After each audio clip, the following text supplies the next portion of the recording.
कृषि मंत्री जेपी दलाल ने ये दावा किया था कि 20 सितंबर से हरियाणा की मंडियों में बाजरे और धान की सरकारी खरीद शुरू हो जाएगी, लेकिन 20 सितंबर आ गई, कोई सरकारी खरीद शुरू नहीं हुई।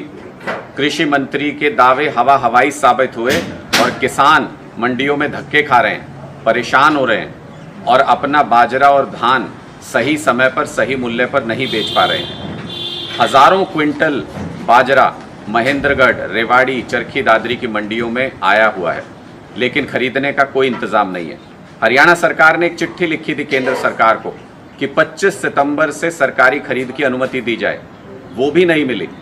कहा तो ये जा रहा था कि डबल इंजन की सरकार है, हरियाणा में भी बीजेपी की सरकार है, केंद्र में भी बीजेपी की सरकार है, तो इससे लोगों को फायदा होगा, लेकिन कोई फायदा होता नहीं दिख रहा। पिछली बार भी इसी तरह से मौसम की मार की वजह से मंडियों में पड़ी हुई किसानों की फसल खराब हो गई थी, किसानों ने प्रदर्शन किया था, उसके बाद खरीद शुरू हुई थी। इस बार भी लगभग वही हालात बनते हुए दिख रहे हैं। क्या सरकार को किसानों की बिल्कुल भी परवाह नहीं है? क्या सरकार किसानों की मदद नहीं करना चाहती है? क्या सरकार किसानों को अपनी फसल के सही दाम मिल जाएं, ये नहीं चाहती है? इसलिए जल्दी से जल्दी हरियाणा सरकार को किसानों की सरकारी खरीद का इंतजाम करना चाहिए, मंडियों में व्यवस्था दुरुस्त करनी चाहिए।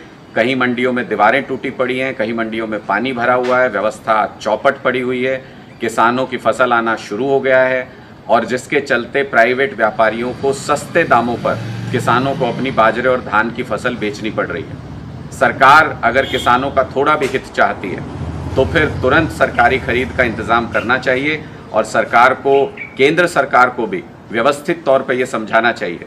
जैसे कि बाजरे की खरीद है वो हैफेड को करनी है, लेकिन हैफेड का कहना है कि कृषि विभाग से उनको अभी तक पोर्टल का डाटा ही नहीं मिला है, तो वो खरीद शुरू नहीं कर सकते।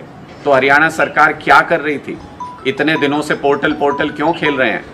क्यों अभी तक सरकारी खरीद के लिए या हैफेड की खरीद के लिए पोर्टल का सारा डाटा हैफेड के पास नहीं पहुंचा है? इन सारी चीज़ों का सरकार को ध्यान रख के किसानों की तुरंत मदद करके उनको जल्दी से जल्दी फ़ायदा पहुंचाना चाहिए, सरकारी खरीद का इंतज़ाम करना चाहिए।